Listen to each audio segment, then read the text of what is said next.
Friends, Hindu పౌరాణిక కథలలో మనం ఎందరో మునులు మరియు మహర్షుల గురించి వింటూ ఉంటాం.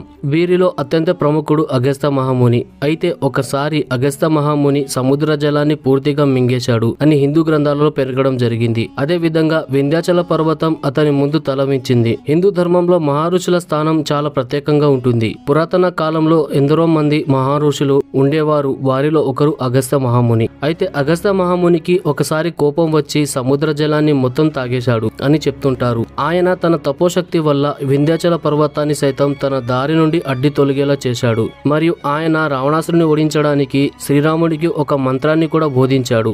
అదే విధంగా ఆయన తన కూతుర్ని పెళ్లి చేసుకున్నాడు అని చాలా మంది చెప్తుంటారు. మీరు ఎప్పుడైనా ఒక తండ్రి తన కూతుర్ని పెళ్లి చేసుకున్నట్టు చూసారా లేదా విన్నారా? అయితే ఈ విషయం అందరినీ ఆలోచింపజేసింది మరియు ఆశ్చర్యానికి గురిచేసింది. ఒక తండ్రి తన సొంత కూతుర్ని ఎప్పుడు పెళ్లి చేసుకోడు. కానీ ఈ విధంగా మహాశివుడి భక్తుడైన అగస్త్య మహాముని ఎందుకు చేశాడు? అసలు ఏ కారణంతో ఇలా చేశారో మనం ఈ వీడియోలో తెలుసుకుందాం. అయితే ఫ్రెండ్స్, ఆయన వివాహం కంటే ముందు అసలు అగస్త్య మహాముని చరిత్ర ఏమిటో చెప్తాను. అయితే విశ్వంలో సమతుల్యం ఏర్పడడానికి బ్రహ్మదేవుడు సప్త ఋషులను సృష్టించాడు అని చెప్తుంటారు. అగస్త్య ఋషి కూడా వారిలో ఒకరు. అయితే కొన్ని గ్రంథాలలో అగస్త్య మహాముని జన్మ యజ్ఞకుండలం నుంచి అయిందని చెప్తుంటారు. ఆయన జీవితం ఎక్కువగా దక్షిణ భారతదేశంలో ఉంటుంది. అందుకే దక్షిణ భారతదేశానికి చెందిన గ్రంథాలలో ఆయన ఉపస్థితి ఎక్కువగా ఉంటుంది. విదర్భ దేశానికి చెందిన లోపముద్రతో అయింది. ఆవిడ కూడా జ్ఞానవంతురాలు. రాజా దశరథుడికి గురువుగా అగస్త్య మహామునిని పేర్కొన్నారు. ఋగ్వేదంలో ఎన్నో రచనలు ఆయన చేశారు అని చెప్తుంటారు. పూర్వం వృత్తాసురుడు అనే రాక్షసుడు ఉండేవాడు.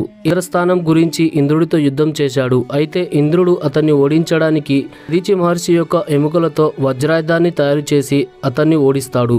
అయితే మిగిలిన రాక్షసులందరూ భయపడి పారిపోతారు. అయితే వారు తలదాచుకోవడానికి సముద్ర అడుగున దాక్కుంటారు.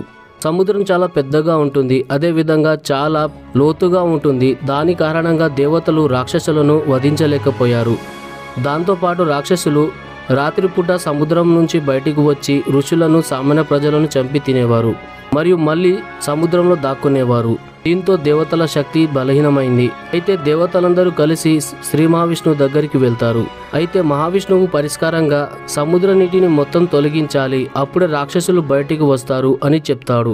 అయితే ఈ కార్యాన్ని కేవలం అగస్త్య మహాముని చేయగలరు అని శ్రీ మహావిష్ణువు సూచిస్తాడు. అయితే దేవతలందరూ కలిసి మహాముని అగస్త్యుడి దగ్గరికి వెళ్తారు. అయితే అక్కడ అగస్త్య మహర్షితో, మేమంతా వృత్తాసురుడికి చెందిన రాక్షసులతో ఇబ్బందులను ఎదుర్కొంటున్నాం.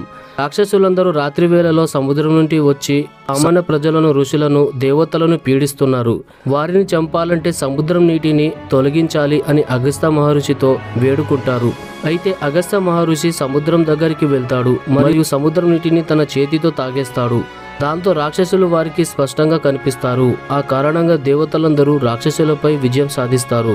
దాని తర్వాత దేవతలంతా అగస్త్య మహర్షికి సముద్రాన్ని మళ్ళీ భూమిపై వదలమని వేడుకుంటారు. అయితే అగస్త్య మహర్షి అది నేను ఎప్పటికీ చెయ్యనని చెప్పేస్తాడు. ఆ కారణంగా దేవతలందరూ బ్రహ్మదేవుడి దగ్గరికి వెళ్తారు. అయితే బ్రహ్మదేవుడు భగీరథుడు అనే మహర్షి పుడతాడు. అతని చేత మళ్ళీ గంగాదేవి భూమిపైకి వస్తుంది అని దేవతలకు చెప్తాడు. దాంతో విశ్వంలో ఉన్న అన్ని సముద్రాలు నిండుతాయి అని చెప్తాడు. అయితే అగస్త్య మహర్షితో ముడిపడి ఉన్న మరొక కథ అదేమిటంటే, ఒకసారి వింధ్య పర్వతాలు మేరు పర్వతాలను చూసి ఈర్ష్య వస్తుంది మరియు మేరు పర్వతం కంటే ఎక్కువగా పెరగాలని ఆకాశం కంటే ఎక్కువగా ఎత్తుగా పెరుగుతాయి. ఆ కారణంగా సూర్యుడి కిరణాలు మరియు చంద్రుడి వెన్నెల భూమిపై పైన పడక భూమి మొత్తం చీకటిగా మారుతుంది. దానివల్ల దేవతలందరూ అగస్త్య మహర్షి దగ్గరికి వెళ్తారు. అయితే వింధ్యాచల పర్వతం యొక్క అహంకారాన్ని అణిచివేయడానికి అగస్త్య మహర్షి అక్కడికి వెళ్తాడు. మరియు అగస్త్య మహర్షి, నేను దక్షిణం వైపు తపస్సు చేయడానికి వెళ్తున్నాను, కాబట్టి నేను వెళ్ళడానికి దారినివ్వమని వింధ్యాచల పర్వతాన్ని అడుగుతాడు. అయితే వింధ్యాచల పర్వతం అగస్త్య మహర్షి గురించి తెలుసుకొని అతని కోపానికి, తపోశక్తికి బలి కాకుండా అతనికి దారి ఇస్తుంది. అయితే ఆ కారణంగా పర్వతం మొత్తం కిందికి వంగుతుంది. అయితే అగస్త్య మహర్షి దక్షిణం వైపు వెళ్లి మళ్ళీ తిరిగి వింధ్యాచల పర్వతంతో నేను వచ్చే వరకు ఇలాగే ఉండమని చెప్తాడు. దానివల్ల వింధ్యాచల పర్వతం ఇప్పటికీ అలాగే ఉంది. అయితే మహర్షి అగస్త్యుడు గురించి ఒక ఆసక్తికరమైన విషయం ఏమిటంటే, తాను తపోశక్తి వల్ల సృష్టించిన కన్యను తానే పెళ్లి చేసుకున్నాడు.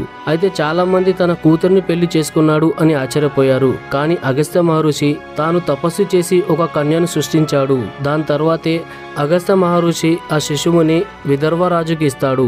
అయితే విదర్భరాజు ఆ బిడ్డని తీసుకొని పెంచి పెద్దగా చేసి మళ్ళీ అగస్త్యుడితోనే పెళ్లి చేస్తాడు. అయితే ఋషి ఆమెను పెళ్లి చేసుకున్న తర్వాత ఆమెతో శారీరక సంబంధాన్ని పెట్టుకొని ఇద్దరు శిష్యులను కంటాడు. వారిలో ఒకరి పేరు భృంగి ఋషి, మరొకరి పేరు అచ్యుతాస్ ఋషి. అయితే అగస్త్య మహర్షి పెళ్లి గురించి మాట్లాడితే ఆ సమయంలో మునులు బంధాలను కాకుండా శరీరంలోని ఆత్మను చూసేవారని చెప్తుంటారు. అయితే ఇది ఫ్రెండ్స్ అగస్త్య మహర్షి గురించి వీడియో. మీకు నచ్చితే ఖచ్చితంగా లైక్ చేయండి మరియు మన ఛానల్ని సబ్స్క్రైబ్ చేసుకోండి. Thank you friends, thank you for watching.